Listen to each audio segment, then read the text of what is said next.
जानिए वसीयत क्या है और कैसे की जा सकती है। भारत में वसीयत एक आम शब्द है जिसे संपत्ति के संबंध में इस्तेमाल किया जाता है। इस शब्द को अंग्रेजी में विल कहते हैं। वसीयत एक वैधानिक दस्तावेज होता है जो किसी संपत्ति के मालिक द्वारा उसके मर जाने के बाद संपत्ति का उत्तराधिकार तय करता है। भारतीय कानून में वसीयत संबंधी प्रावधानों को हम इस लेख के माध्यम से समझेंगे। चल एवं अचल दोनों संपत्ति की जा सकती है वसीयत। वसीयत चल और अचल दोनों संपत्ति की जा सकती है। अचल संपत्ति में भूमि मकान मुख्य होता है, चल संपत्ति में कोई वाहन पशु इत्यादि होते हैं। वसीयत किसी भी व्यक्ति द्वारा इन दोनों संपत्तियों के लिए की जा सकती है। वसीयत कौन कर सकता है? भारतीय उत्तराधिकार अधिनियम 1925 में वसीयत संबंधित योग्यताओं का वर्णन किया गया है। इस अधिनियम में वसीयत करने वाले व्यक्ति को निम्न परिस्थितियों में योग्य बताया गया है। अधिनियम की धारा 59 में बताया गया है कि कोई भी स्वास्थ्यचित और वयस्क व्यक्ति अपने द्वारा अर्जित की गई संपत्ति को वसीयत कर सकता है। वसीयत के प्रावधानों में सबसे अधिक महत्व इस बात का है कि व्यक्ति केवल वही संपत्ति वसीयत कर सकता है जो उसने स्वयं अर्जित की है।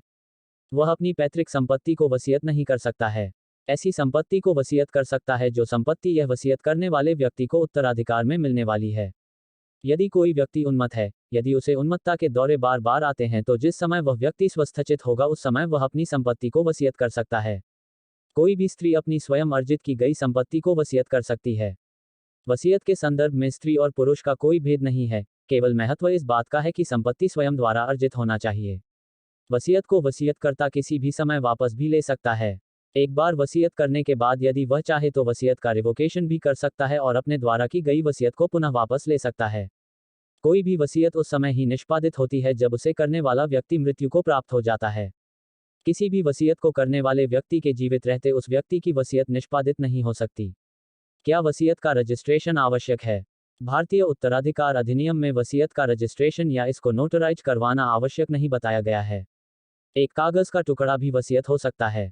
यदि कोई व्यक्ति अपनी अर्जित की गई संपत्ति को वसीयत करना चाहता है तो उस वसीयत करने वाले व्यक्ति के आशय को देखा जाता है। यहाँ तक वसीयत में लिखे गए शब्दों पर भी कोई खास ध्यान नहीं दिए जाने का प्रावधान है।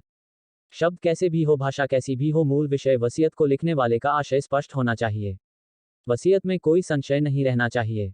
विधि तो वसीयत के संबंध में कोई विशेष रजिस्ट्रेशन की प्रक्रिया का उल्लेख नहीं करती है और ना ही इसकी कोई बाध्यता है, परंतु मेरा निजी परामर्श है कि वसीयत को रजिस्ट्रेशन करवा लेना चाहिए। ऐसी परिस्थिति में मुकदमेबाजी से बचा जा सकता है, क्योंकि यहाँ पर उत्तराधिकारी के पास यह तर्क होता है कि जो वसीयत संपत्ति को अर्जित करने वाले व्यक्ति ने लिखी है उसे सरकार द्वारा तय किए गए आदमी के पास जाकर हस्ताक्षर करवाई गई है और उसके लिए तयशुदा शुल्क अदा किया गया है। वसीयत और पर्सनल लॉ। भारतीय उत्तराधिकार पर्सनल लॉ के अंतर्गत आने वाला विषय है। हिंदू के लिए हिंदू उत्तराधिकार अधिनियम और मुसलमानों के लिए शरीयत का कानून है। हिंदू लॉ में वसीयत। हिंदू उत्तराधिकार अधिनियम के अंतर्गत उन लोगों की संपत्ति का बंटवारा किया जाता है जो लोग बगैर कोई वसीयत किए गए मर गए।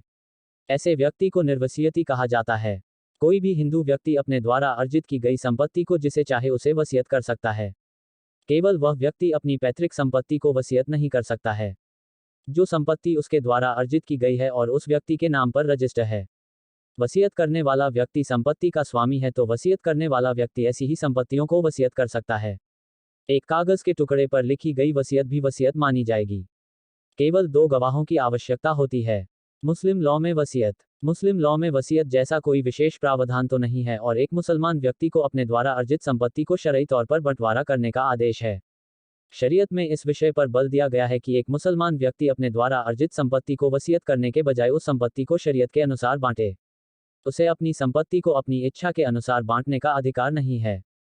शरीयत में उन व्यक्तियों को बताया है जिन्हें संपत्ति का उत्तराधिकार मिलता है। उनमें विशेष रूप से व्यक्ति के पति पत्नी माता पिता बच्चे भाई बहन है।